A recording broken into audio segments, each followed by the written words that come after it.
Hello viewers, வணக்கம். ஒவ்வொரு வாரமும் நிறைய டிஷஸ் வந்து நீங்க பார்த்து செஞ்சு வந்திருப்பீங்க. இந்த வாரம் சுவை அறுசுவை நிகழ்ச்சியில உங்களுக்காக ஒரு அற்புதமான டிஷ் ஷெஃப் ஷெரீப் செஞ்சு காட்ட போறாங்க. என்ன செய்ய போறான்னு சொல்லிட்டு அவர்கிட்டயே கேட்கலாம். ஷெஃப், எங்களுக்காக எந்த உணவு செஞ்சு காட்ட போறீங்க? இன்னைக்கு நம்ம பண்ண போற டிஷ் வந்து முகலாய் ஃபிஷ் பிரியாணி. அது வந்து யூஸ்வலா வந்து மட்டன்ல சிக்கன்ல எல்லாத்துலயும் பிரியாணி செய்வாங்க. இந்த ஃபிஷ் பிரியாணின்றது வந்து ஃபிஷ்ஷை உடையாம எப்படி நம்ம சர்வ் பண்றோம், எப்படி அதை வந்து நம்ம தம் பண்றோம்ன்றத வந்து முகலாய் தம் ப்ரிப்பரேஷன் மெத்தட்ல நான் இன்னைக்கு செஞ்சு காட்ட போறேன். அதுக்கு என்னென்ன தேவைன்றதை நான் இப்ப சொல்றேன். பிரியாணி ரைஸ், அதாவது பாஸ்மதி ரைஸ், மீன். இந்த மீன்ல வந்து முள் இல்லாம இருக்கு. முள்ளெல்லாம் எடுத்துட்டு, ஏன்னா சாப்பாடோட நீங்க கலக்கம் போறது முள்ளு உங்களுக்கு ப்ராப்ளம் இருக்கும், அதனால வந்து முள்ளு வந்து நீக்கி இருக்கும். அதுக்கப்புறமா வந்து திராட்சை, முந்திரி, எலுமிச்சை பழம், தக்காளி, புதினா, லவங்கப்பட்டை, ஏலக்காய், எண்ணெய், நெய், கரம் மசாலா பவுடர், கொத்தமல்லி, வெங்காயம், இஞ்சி பூண்டு, கஸ்தூரி மேத்தி, உப்பு. அதுக்கப்புறம் நம்ம என்ன பண்ணிருக்கோம்னா மாவுல வந்து ஒரு டைட்டான ஒரு டோ பண்ணி வச்சிருக்கோம். பிளேனான ஒரு மாவு, அதாவது கோதுமை மாவு இல்ல மைதா எடுத்துக்கலாம். அதுல வந்து நம்ம என்ன பண்றோம், கொஞ்சம் தண்ணியை விட்டுட்டு அது வந்து டைட்டான ஒரு சப்பாத்திக்கு செய்யற மாதிரி ஒரு ரோல் பண்ணி வச்சிருக்கோம். அது தம் ப்ரிப்பரேஷன்ல எப்படி செய்ய போறோம்ன்றதை நான் உங்களுக்கு சொல்றேன். இப்ப நம்ம வந்து செய்யறதுக்கு ஆரம்பிக்கலாம், சரிங்களா? இப்ப நான் என்ன பண்ண போறேன்னா, முதல்ல வந்து கேஸை பத்த வச்சுட்டு மசாலா ஃபிஷ்ஷை வந்து ஒரு கிரேவி ரெடி பண்ண போறேன். அதுக்கப்புறமா வந்து நான் வந்து புலாவ் ரெடி பண்ண போறேன். முதல்ல வந்து நம்ம என்ன பண்றோம்னா, கேஸை பத்த வச்சுட்டு பேனை வச்சுட்டோம். இந்த பேன்ல என்ன பண்ண போறோம் அப்படின்னு பார்க்க போனா, எண்ணெயை வந்து விட்டு இருக்கோம். இது சூடாகணும். நம்ம என்ன பண்ணணும் அப்படின்னு பார்க்க போனா, கொஞ்சம் வெங்காயத்தை போட்டுக்கோங்க. வெங்காயத்தோட நம்ம என்ன பண்ண போறோம் அப்படின்னு பார்க்க போனா, பிரிஞ்சி இலை ஒண்ணு, ஏலக்காய் ஒண்ணு, பட்டை, கிராம்பு, அதாவது கரம் மசாலா. ஆமா, எல்லாத்தையும் நம்ம வந்து ஆமா இதோட போட்டு வச்சிருக்கோம். இது கொஞ்சம் வந்து சூடாகணும்னு நம்ம என்ன பண்ண போறோம் அப்படின்னு பார்க்க போனா, மீன் துண்டு இருக்கு இல்லீங்களா, முள் நீக்கப்பட்ட மீன் துண்டை வந்து போட்டு. ஓ, இது வந்து டைரக்டா வந்து நீங்க ஆயிலே போட்டுடுறீங்க? ஆமா, அந்த ஃப்ளேவர் கோசரம் அந்த உடையாம இருக்கணும் அப்படின்றதுக்காக நம்ம என்ன பண்ணிருக்கோம், எலுமிச்சை பழத்தை வந்து கொஞ்சம் மேல. இந்த சாறு எதுக்காக ஷெஃப் போடுறீங்க, எலுமிச்சை பழ சாறு? எப்பயுமே வந்து சீ ஃபுட், அதாவது கடல்ல கிடைக்கக்கூடிய எந்த பொருளா இருந்தாலும் நம்ம அதுக்கு என்ன பண்ணணும் அப்படின்னு பார்க்க போனா, மீன் வந்து கடல் கிடைக்கக்கூடிய பொருள் இல்லைங்களா, அதுல வந்து ஏதாவது ஒரு ஃபுட் பாய்சன் வராம இருக்கணும் அப்படின்றதுக்காக நம்ம என்ன பண்ணுவோம்னா, எலுமிச்சை பழத்தை கொடுக்கும்போது அது வந்து அதை முறிக்கும். அதுதான் அதுல இருந்து வரக்கூடிய ஒரு மாதிரி ஸ்மெல்ல கூட வந்து அது மாத்திடும். மீனை வந்து உடையாம நம்ம என்ன பண்ண போறோம் அப்படின்னா, நல்லா திருப்பி ரெண்டு பக்கமும் வந்து நல்லா வேக வைக்கணும். வெந்த பிறகு என்ன பண்றோம் அப்படின்னு பார்க்க போனா, கொஞ்சம் பச்சை மிளகாய் மேல போடுறோம். இது எப்படி நம்ம காரத்துக்கு தகுந்த மாதிரி போட்டுக்கலாமா ஷெஃப்? இப்போ வந்து நான் பண்ண போறது, ஆமா இப்போ நான் பண்ண போறது எப்படின்னு பார்க்க போனா, ஒரு 400 கிராம் அரிசி எடுத்திருக்கேன். அதே அளவு வந்து மீன் எடுத்திருக்கேன். இதோட என்ன பண்ண போறேன்னா, கஸ்தூரி மேத்தி சொல்லியிருக்காங்க இல்லையா, வெந்தயத்தோட வெந்தய இலை, உலர்த்திய இலையை நான் போட போறேன். நல்ல வாசனை வருது இல்லைங்களா? அது சூடு ஆகும்போது அந்த வெந்தய இலை போட்டு விட்டே சூடாகும் போது அது ஒரு நல்ல மணத்தை. இதோட கொஞ்சம் உப்பை நான் கலந்துட்டேன். என்ன ஒரு சமையல் செஞ்சாலும் பாருங்க, உப்பு சேர்த்ததுக்கு அப்புறம் தான் அதோட உண்மையான மனமே நமக்கு தெரியுது.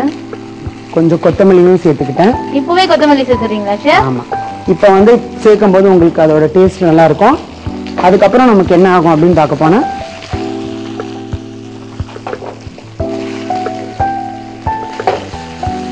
புலாவுக்கு தேவையான மீன் வந்து ரெடியா இருக்கு. இப்போ அடுத்தது என்ன பண்ண போறீங்க?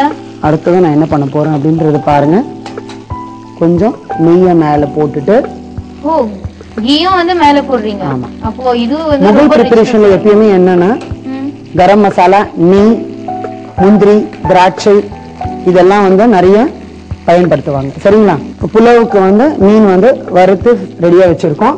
அடுத்தது நம்ம என்ன பண்ண போறோம்னா, அவங்க பாரம்பரியத்துக்கு ஏத்த மாதிரி நம்ம செம்பு பாத்திரத்துல கலாய் பூசி இருக்கு, அதை வச்சு நம்ம இன்னைக்கு புலாவ் வந்து எப்படி பண்ண போறோம்ன்றத நான் காட்ட போறேன். எண்ணெயை விடுறோம். கொஞ்சம் அடுப்பு ஆமா சிம்ல வச்சிடலாம். வச்சிருங்க. எண்ணெய் வந்து எப்பயுமே வந்து ஒரு கிலோ ரெடி பண்றோம் அப்படின்னா 200 ml வந்து நமக்கு வந்து எண்ணெய் தேவை. அதோட வந்து கொஞ்சம் நெய்யை சேர்த்துக்கலாம். சரிங்களா?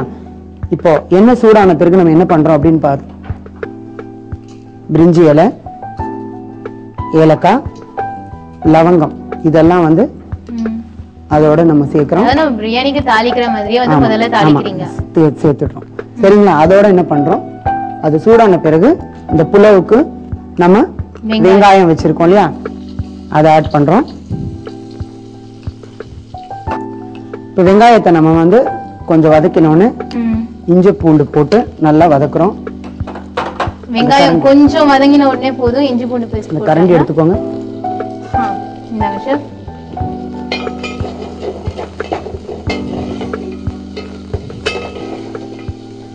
பிரிஞ்சி இலை, பச்சை மிளகாய், இஞ்சி அது முடிச்ச பிறகு என்ன பண்றோம்னா நம்ம சாப் பண்ணி வச்சிருக்க தக்காளியை கொஞ்சம் ஆட் பண்றோம்.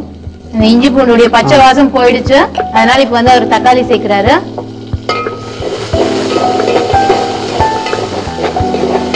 இப்போ இதுவும் கொஞ்ச நேரம் வதங்கணும் இல்லையா ஷெஃப்? ஆமா, அந்த தக்காளி வந்து கொஞ்சம் இந்த எண்ணெயோட சேர்ந்து வேகணும் இல்லையா? பாத்தீங்களா?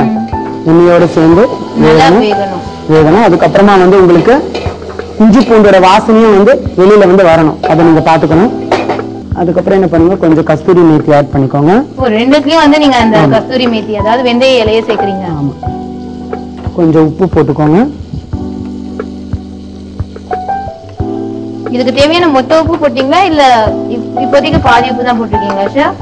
இப்போ வந்து நான் மீனுக்கு தேவையானது மீன்ல போட்டுட்டேன் ஃப்ரை பண்ணும்போது. இதுல வந்து ஓரளவுக்கு கொஞ்சம் குறைச்சிருக்கேன். அதாவது பாதி உப்பு மட்டும் போட்டுருக்கீங்க. ஆமா. மிச்சது வந்து கடைசியில போட்டுப்பீங்க. அதுக்கப்புறம் புதினா இலையும் போடுறேன்.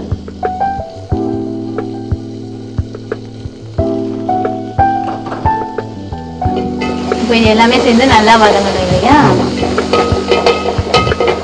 அரிசி நான் முதல்ல வந்து உங்களுக்கு வெறும் அரிசியை மட்டும் காமிச்சிருக்கேன் இல்லையா? அந்த அரிசியை நான் என்ன பண்ணிருக்கேன், தண்ணியில வந்து ஒரு 1/4 மணி நேரம் ஊறணும். 1/4 மணி நேரம் ஒரு அரிசியை வந்து தண்ணியில வந்து ஊற வச்சிருக்கேன். சரிங்களா? இப்ப இந்த புலாவுக்கு தேவையான எப்பவுமே வந்து நம்ம பிரியாணி செஞ்சா அரிசியை ஊற வச்சுதான் செய்வோம் இல்லையா? அதே மாதிரி ஆமா, யூசுவலா நம்ம வந்து சாதாரண பிரியாணி பண்ணும் போது மிளகாய் தூள் ஆட் பண்ணுவோம் இல்லையா? இதுக்கு நான் என்ன பண்ணிருக்கேன், வெறும் பச்சை மிளகாய் போட்டிருக்கேன். இதோட நம்ம என்ன பண்றோம் அப்படின்னு பார்க்க போனா கொஞ்சம் கரம் மசாலா தூள் கொஞ்சோண்டு சேர்த்துக்கிறோம் போறோம். இப்போ வந்து நம்ம அளந்து வச்சிருக்க தண்ணி, அதாவது 1 கப் அரிசி அப்படின்னு பார்க்க போனா ஊறின பிறகு 1.5 கப் தண்ணியை நம்ம வந்து போடணும். சரிங்களா? இந்த கப்ல வந்து 1 கப் அரிசியை போட்டிருக்கேன். இப்போ இதே மாதிரி 1.5 மடங்கு தண்ணி போடணும் அப்படின்னா 2 கப் அரிசிக்கு வந்து 3 கப் தண்ணி போடணும். அது வரைக்கும் மிக்ஸ் பண்ணுவா ஷெஃப். பண்ணுங்க.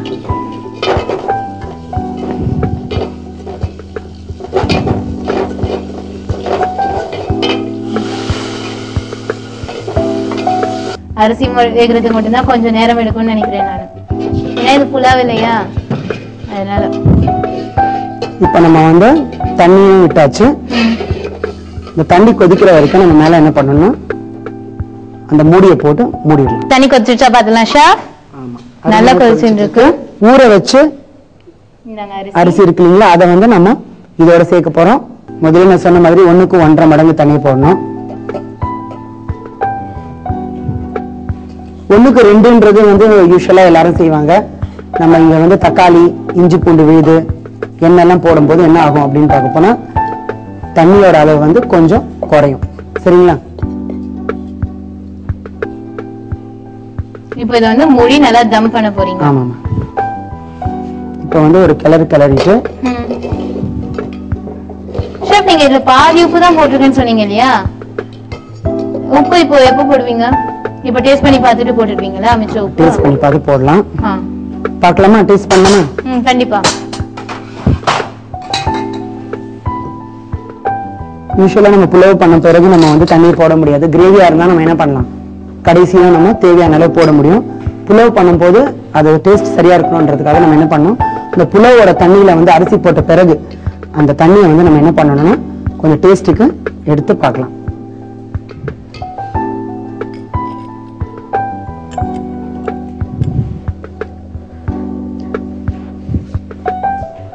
இல்ல ஷெஃப், உப்பு கம்மியா இருக்கு. கொஞ்சம் உப்பு ஆட் பண்ணிக்கலாம். இன்னும் கொஞ்சம் கூட போடலாம் ஷெஃப். நம்ம வந்து மீன்ல வந்து ஏற்கனவே ஆட் பண்ணிருக்கோம் இல்லீங்களா, அதனால வந்து நம்ம ஓரளவுக்கு நம்ம இத மூடி தம் பண்ண போறீங்க. தம் பண்ண போறோம். அதுக்கு முன்னாடி நம்ம என்ன பண்ண போறோம்னா வறுத்து வச்சிருக்க மீனை வந்து ஒரு தட்டுல எடுத்து வச்சு நான் பண்ணலாமா ஷெஃப்? கண்டிப்பா பண்ணுங்க.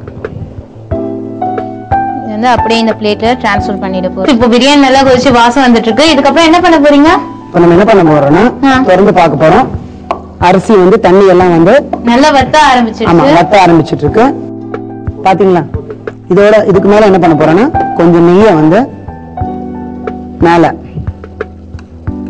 இது மாதிரி ஊத்துறதால என்ன யூஸ் ஷெஃப்? பண்ணும்போது என்ன ஆகும், மேல இருக்கிற நம்மளுக்கு அந்த கார்போஹைட்ரேட் ஸ்டார்ச் வாட்டர் இருக்கும் இல்லைங்களா, அதெல்லாம் வந்து இல்லாம நெய் போயிட்டு அதை வந்து நல்லா இந்த சாப்பாடு வந்து குழையாம ஸ்டிஃப்னஸ் கொடுக்கும். அதாவது கஞ்சி மாதிரி ஒன்னோட ஒண்ணு ஒட்டாம உதிரியா வந்து இருக்க வைக்கணும்னு சொல்றாங்க. அதுக்கப்புறம் நான் உங்களுக்கு சொன்ன மாதிரி இந்த மாவு இருக்கு இல்லைங்களா, இந்த மாவை வந்து கோதுமை மாவு இல்ல மைதா எடுத்துக்கலாம்.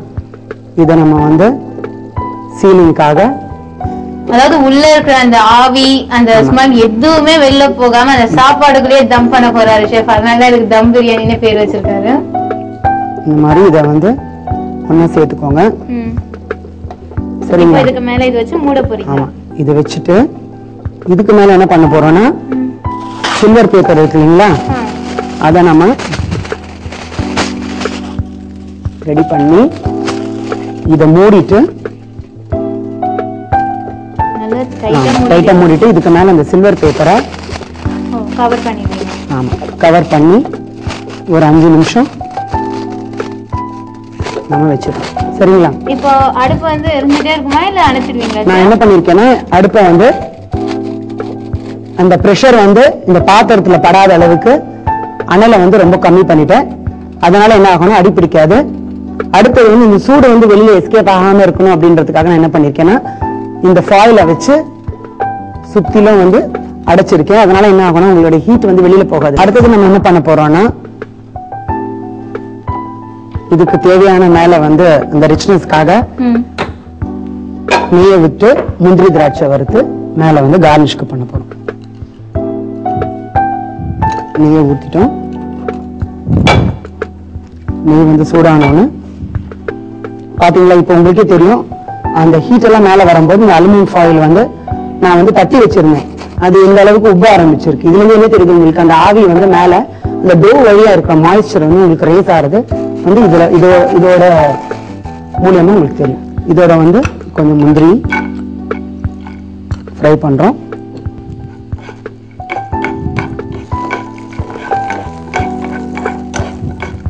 முந்திரி நல்லா பொன்னிறமா பொரிச்சு அது கூட அந்த திராட்சையும் சேர்க்க போறீங்களா ஷெஃப்? ஆமா, இதோட திராட்சையும் சேர்த்திருக்கேன்.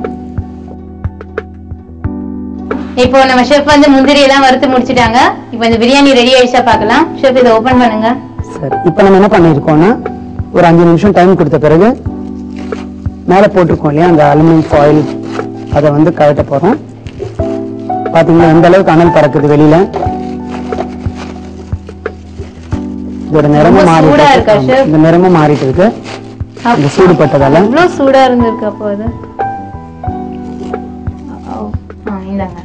இது என்ன பண்ணுவாங்கன்னா சாப்பிடறதுக்கு முன்னால ஒரு 10 நிமிஷம் 1/4 மணி நேரத்துக்கு முன்னாலதான் இதை ஓபன் பண்ணுவாங்க. ஏன்னா அதோட சூடு வந்து தாங்கணும், அதோட சூடு வந்து அதோட கொடுக்கணும்ன்றதுக்காக.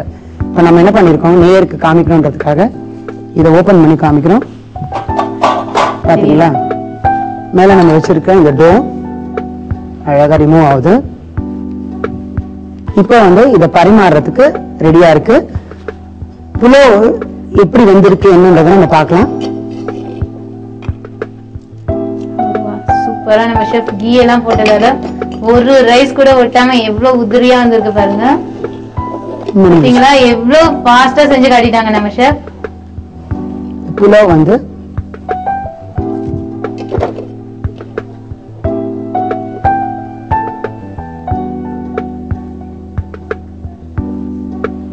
புலாவ் உங்களுக்கு ரெடியா இருக்கு. இதோட நீங்க என்ன பண்ணணும் அப்படின்னு பார்க்க போனா இந்த மீன் துண்டுகளை வச்சுட்டு மேல இந்த முந்திரி திராட்சையை போட்டு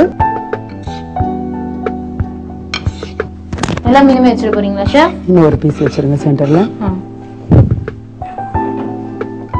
வச்சுட்டு இந்த முந்திரி திராட்சையும் நல்லா பொன்னிறமா பொரிச்சு வச்சிருக்க முந்திரி திராட்சையும் வந்து அது கூட சேர்த்துடுறாங்க.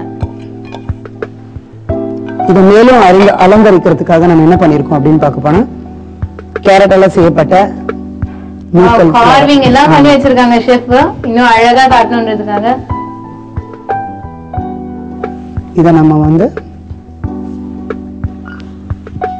இதை வந்து நீங்க எப்படி இருக்குன்னு டேஸ்ட் பண்ணி நேயர்களுக்கு சொல்லணும். கண்டிப்பா ஷெஃப்.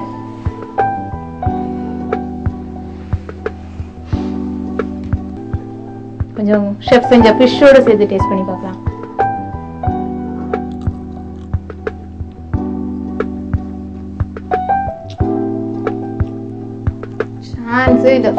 Super taste. இவ்வளவு சுவையான ஃபிஷ் புலாவ் எப்படி செய்யணும்னு சொல்லிட்டு நம்ம ஷெஃப் நமக்காக செஞ்சு காட்டினாங்க. நீங்க எல்லாரும் கண்டிப்பா ட்ரை பண்ணி பாருங்க.